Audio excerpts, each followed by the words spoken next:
So by 8 o'clock tonight, a very specific and totally invisible battery inside your brain is going to be completely dead. Yeah, completely drained. Right. And it's the exact same battery that you rely on to, resist eating junk food or to keep your temper in check when someone sends you a passive-aggressive email. Or to force yourself to learn that complex new software your company just rolled out. Exactly. And when that battery dies, you just default to whatever behaviors are easiest. And I mean, let's be honest, for most of us, those easiest behaviors aren't exactly building the life we want. No, they really aren't. And it's just a brutal reality of human biology, honestly. We expect this incredibly complex piece of neurological machinery to just perform perfectly under relentless pressure. Right. But we never actually look under the hood to see how the engine operates. We treat our minds like a finished, static product rather than what they actually are, which is an active, ongoing construction site. Which is exactly why we are embarking on this deep dive today. We are pulling together this massive wealth of research. I mean, we're talking cutting-edge neuroscience, executive leadership, rapid skill acquisition. Yeah, habit formation, the deep psychology of relationships. It's a gold mine. It really is. And the mission for you today, listening to this, is simple, but it is massive. We are going to reverse engineer the architecture of a resilient, high-performing human mind. Love it. We're going to figure out how you can thrive in absolute chaos, learn complex skills at lightning speed, and, build bulletproof relationships. And, while those might sound like completely separate domains like business, accelerated learning, romantic relationships, they actually all hinge on one central unifying biological mechanism. Neuroplasticity. Exactly. It's your brain's remarkable ability to adapt, rewire, and heal itself. If, and this is a big if, you give it the right instructions, everything we are unpacking today comes down to neuroplasticity and the specific systems you build around it. Okay, so let's start right in the deep end, looking at what we'll call the mental gym. Because the modern environment, especially if you are an entrepreneur or a high achiever, is basically a cortisol factory. Oh, absolutely. It's nonstop. I mean, the data from the National Institute of Mental Health is staggering on this. Nearly half, 49% of all entrepreneurs struggle with mental health issues. Wow. Right. That is compared to 32% of the general population. This constant grinding hustle culture is literally breaking our brains. It is structurally altering them. I mean, chronic stress isn't just an unpleasant feeling, right? It is a chemical event. Yeah. When you are constantly stressed, you are basically marinating your brain in cortisol. Over time, that actually shrinks the prefrontal cortex, which is the area responsible for advanced decision-making and emotional regulation. And it enlarges the amygdala, right? Yeah. The fear center. Exactly. Which is where Sherzan Shamin's concept of positive intelligence, or PQ, becomes incredibly relevant here. The focus shifts from simply trying to eliminate stress, which, let's face it, is impossible in a high-stakes environment. Totally impossible. Right. So it shifts to actively building what he calls your self-command muscle. Okay, let's unpack this self-command muscle, because the methodology relies on something called PQ reps. Yes. And these are essentially 10-second mental exercises you can do with your eyes open or closed. The goal is to shift your brain's electrical activity away from that saboteur region, that anxious, hypercritical part of the brain, and engage the sage region, which is grounded and clear. Right, the focused part. But, okay, let me push back on this a little bit. Doing a 10-second mental rep sounds like doing a single bicep curl for your brain. Right. I mean, is 10 seconds really enough to rewire a stressed-out founder who is staring down a massive financial deficit? Well, what's fascinating here is the actual mechanism of how neuroplasticity operates in real time. Because the brain isn't a fixed entity, it behaves exactly like a muscle. Okay. When you are in a state of panic over that deficit, your neural pathways are essentially defaulting to a deeply worn, high-speed highway of anxiety. Because you've practiced being anxious so much. Exactly. So a 10-second PQ rep, like, say, rubbing two fingers together with such intense focus that you can actually feel the microscopic ridges of your fingerprints. Oh, wow. Or closing your eyes and intensely isolating the furthest sound you can hear. That acts as the neurological pattern interrupt. So it's like throwing a stick into the spokes of the anxiety wheel. Yes. Perfect analogy. It forces an immediate physical shift in blood flow and electrical activity away from the amygdala and right back into the prefrontal cortex. That makes a lot of sense. And if we connect this to the bigger picture, mental fitness isn't about ignoring the fire in the building. It is the cognitive conditioning required to calmly read the evacuation map, find the fire extinguisher, instead instead of just running down the hall screaming. Right. And it's not just mental exercises either. Look at Jeff Weiner, the former CEO of LinkedIn. Oh yeah, his calendar. He literally schedules blank reflection time into his daily calendar. Just empty, unstructured space to process information. Plus, there is a massive physical component to this mental gym in the sources. The nutrition and exercise side. And we see a huge emphasis on omega-3 fatty acids, B vitamins, and specifically group workouts. You're using your physical body to change your brain chemistry, lowering that systemic cortisol load through community and cardiovascular exertion. You are. And this is a big but there is a very dangerous trap here that catches almost everyone. Knowing that you should eat omega-3s or do your PQ reps or schedule reflection time, that is vastly different from actually executing those behaviors on a Tuesday morning when your inbox is exploding and you're running late for a meeting. Oh, totally. Yeah. Which brings us back to that battery we talked about at the start. If willpower inevitably depletes by 8 o'clock at night, how do we actually sustain these habits? That's right. The answer lies in bypassing that willpower battery altogether. We have to look at the actual mechanics of habit formation. Yeah, the psychological term for that drained battery is ego depletion.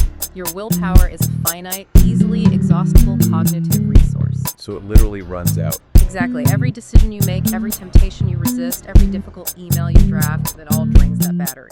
Relying on sheer motivation to build the architecture of your mind is a mathematically losing game. You have to rely on systems. There is a fascinating Swedish study in the materials that explains exactly why this happens. It discovered that we actually have 2 parallel learning systems operating in the brain. This part is so cool. It really is. Yeah. So first, you have the dopamine-driven reward system. This is located in the decision-making areas of the brain. That is the massive rush of excitement and motivation you feel when you first decide to start a new gym routine or launch a new project. It's a honeymoon.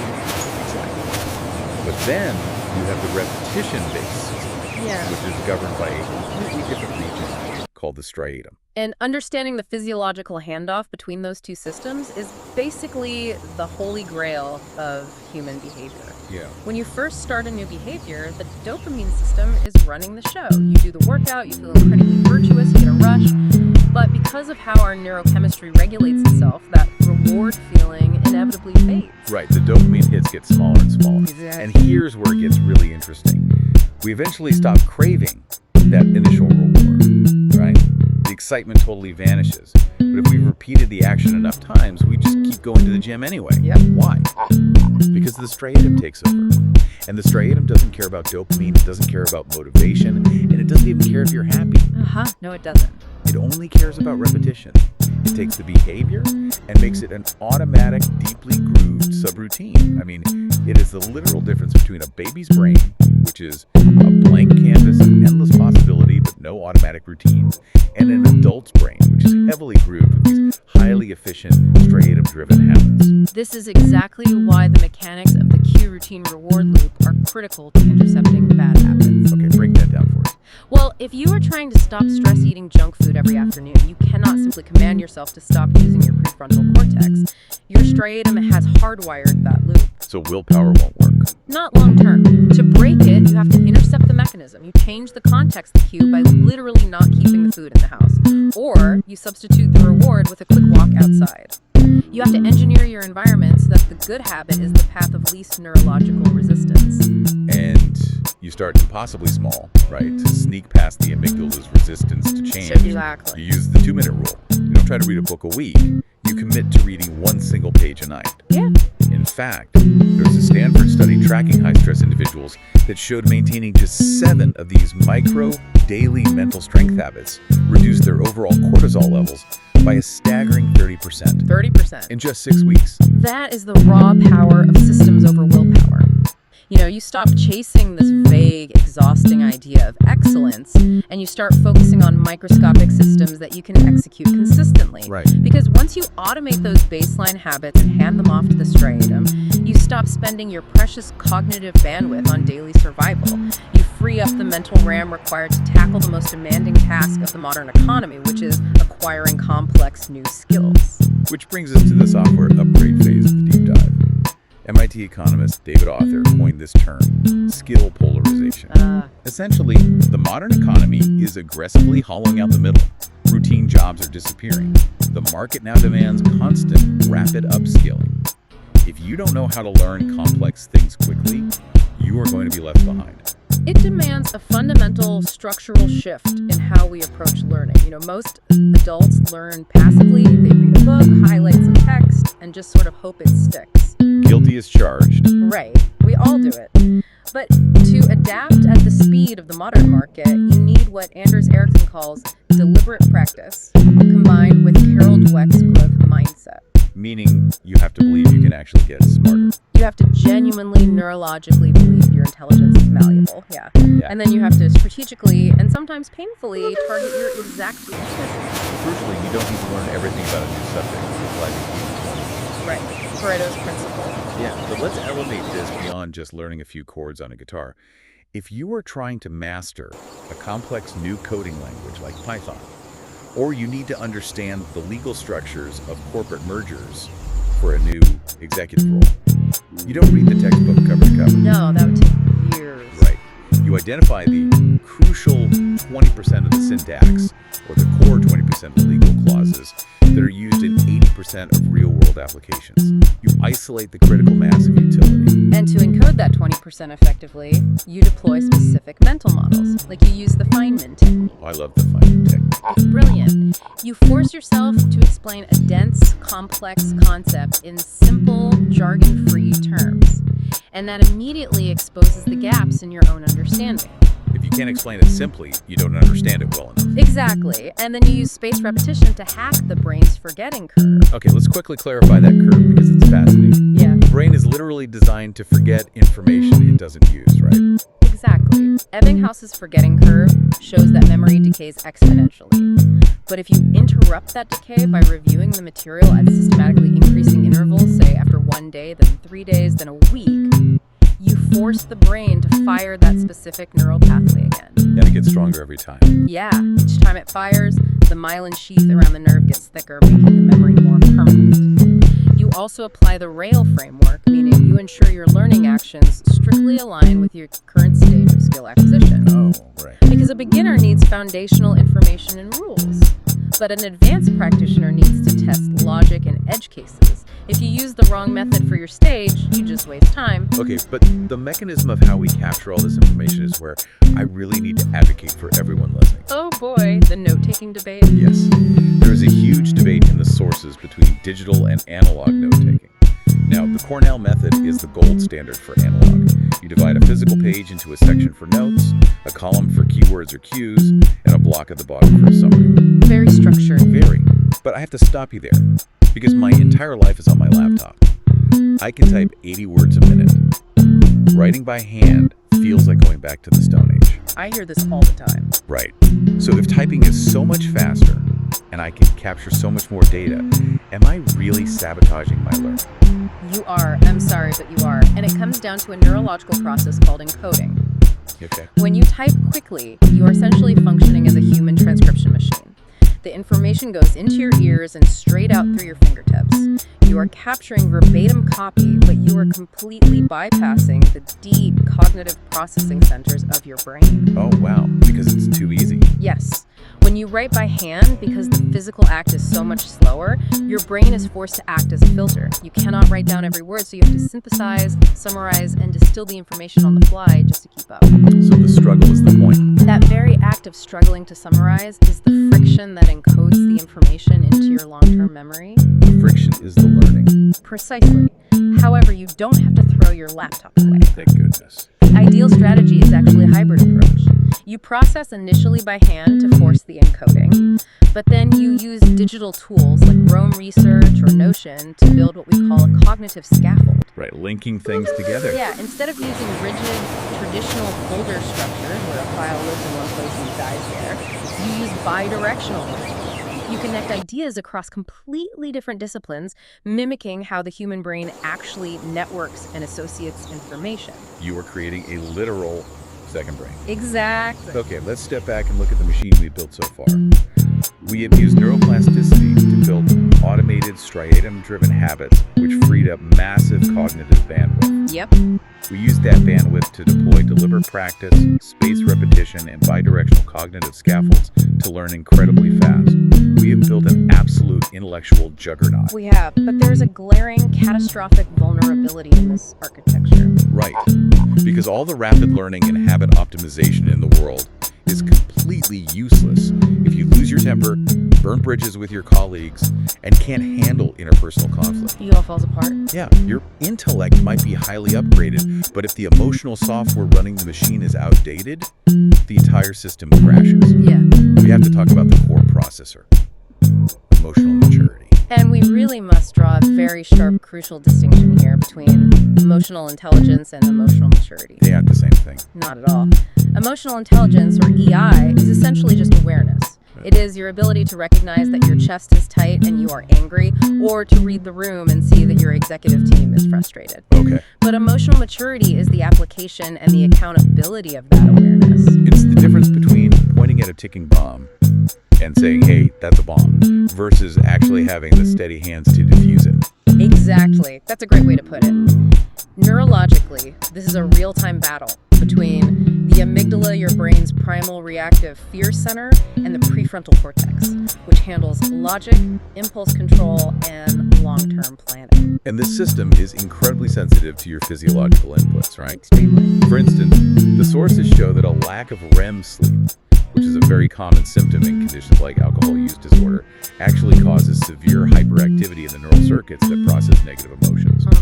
Without adequate REM sleep, your amygdala becomes hyperreactive. Your baseline for panic is basically lowered. You are physiologically primed to assume the worst in every interaction. Yeah. And we see how this manifests in leadership as emotional fusion. Oh, that's dangerous. It is. That is when an immature leader becomes overly dependent on their team's validation. They take every setback personally. They physically cannot separate their own internal emotional state from the emotional state of the group. Interestingly, there is a fascinating physiological difference in how men and women might process this. The research indicates that women may use positive refocusing, which physically activates the ventral striatum to downregulate negative emotion more frequently than men. They are literally rerouting the brain's focus to a reward pathway to cool down the fear pathway. Wow. But wait, let me push back on this whole concept of emotional regulation for a second. Sure. Isn't emotional reactivity sometimes completely justified? I mean, if a business partner steals from you or a spouse crosses a massive, unforgivable boundary, shouldn't the amygdala sound the alarm? Aren't we supposed to get furiously angry? This raises such an important question, and it's a very common misconception about emotional regulation. Experiencing a strong, intense primary emotion, like blazing anger when a boundary is crossed, is entirely natural and biologically necessary. Okay. Emotional maturity is not about suppressing the alarm bell. It is about what happens in the millisecond after the alarm goes off. Maturity is creating a psychological gap between the trigger and your response. So it's not just reacting blindly on autopilot. Right. It's pausing in that agonizing gap, consulting your prefrontal cortex, and choosing a response rooted in logic and boundaries, rather than impulse, yelling, and defensiveness. It's fully validating the anger without letting the anger drive the car. And this ability to regulate our emotions to, sit in that uncomfortable gap doesn't just spontaneously generate out of nowhere when we turn 18. No, definitely not. Where does this software actually come from? Well, it is deeply rooted in our earliest connections, and it dictates exactly how we handle inevitable conflicts with the people we love the most. Which brings us to the final layer of our blueprint: secure attachment and the art of repair. Yeah, we are looking at attachment theory here, the foundational psychological work of Ainsworth, Main, and Solomon. They categorized how human beings connect into four main styles: secure, anxious, avoidant, and disorganized. These styles are forged in our earliest childhood experiences with our primary caregivers. For example, if a caregiver is chronically unresponsive or inconsistent, a child's developing brain adapts by forming an anxious attachment style, constantly fearing abandonment and hyperfixating on any slight sign of rejection. And this is the most hopeful, incredible part of everything we've looked at today. We are not doomed by our childhoods. No, we aren't. Because of that beautiful biological mechanism we started with, neuroplasticity, our brains can literally heal. Through therapy, rigorous self-awareness, and consistently engaging in healthy relationships, you can develop what is called earned secure attachment. You can rewrite the foundational code of how you love. Yes, and the absolute proving ground for that new code is how you handle conflict. Oh, absolutely. Insecure attachments view conflict as a life or death threat to survival. Secure attachment views conflict as an opportunity for deeper understanding. We see this with the concept of the argument hangover. Ugh, the argument hangover. Yeah, that miserable lingering period of cold distance after a fight. It's the worst. To shortcut that hangover, we lean heavily on the Gottman method for relationship repair. And the tactics for this repair are incredibly practical. It's stepping away from accusatory absolute language like, you always do this, and moving toward vulnerable internal statements like, I feel overwhelmed, I need some clarity. Much better approach. But I have to say, my absolute favorite detail of everything we've reviewed, and this is a highly specific, slightly quirky tactic, is a couple who intentionally challenges each other to physically shake your ass when they feel the tension escalating into a screaming match during a tiff. It sounds totally absurd on the surface, but neurologically, it is absolutely brilliant. Right, I was laughing out loud when I read it, but the mechanism makes perfect sense. It means you literally have to move the stress hormones, that surging cortisol we talked about, out of your physical body before you can reason with your partner's mind. You are forcing a break in the physical state of the argument. Exactly. You are intervening to prevent what the Gottman Institute calls physiological flooding. Flooding. During a heated argument, if your heart rate spikes over 100 beats per minute, your prefrontal cortex shuts down. You literally, biologically lose access to empathy, logic, and rational thought. You are just two amygdalas screaming at each other. Exactly. By doing something highly physical and slightly ridiculous, you force the nervous system to perform a hard reset. You lower the heart rate. You bring the prefrontal cortex back. And that is the absolute crux. Secure attachment isn't this pristine fairy tale idea of never fighting. That's a complete myth. It's all about the rupture and repair process. Two humans sharing a life, a business, or a household will inevitably rupture. Boundaries will be bumped, profound misunderstandings will happen, feelings will be hurt. It's just human nature. Yeah, but secure attachment is the deep neurological confidence that you can repair the rupture. By actively listening, taking genuine accountability, and then deliberately sharing new positive experiences after a fight, the relationship actually becomes stronger and more resilient than it was before the conflict even happened. The mended joint becomes stronger than the original bone. Beautifully said. Okay, let's step back and look at the entire blueprint we've drafted today. We set out to reverse engineer the architecture of a resilient, high-performing mind. And the through line is so incredibly clear. It really is. You start at the base, using the biological magic of neuroplasticity to build automatic, striatum-driven habits.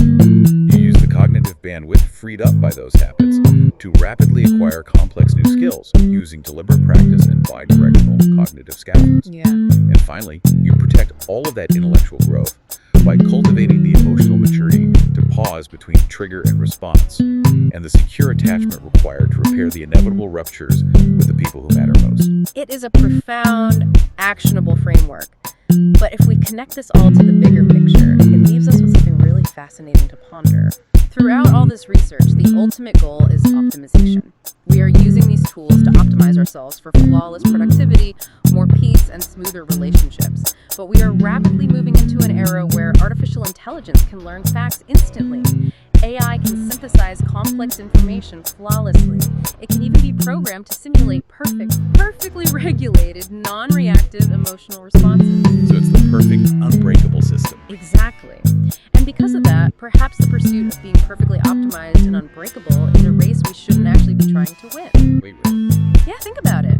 Perhaps our messy, unpredictable human ruptures, the moments we fail, we misunderstand each other, we get flooded with emotion, and the profound, beautiful, highly vulnerable work required to repair those ruptures with another human being.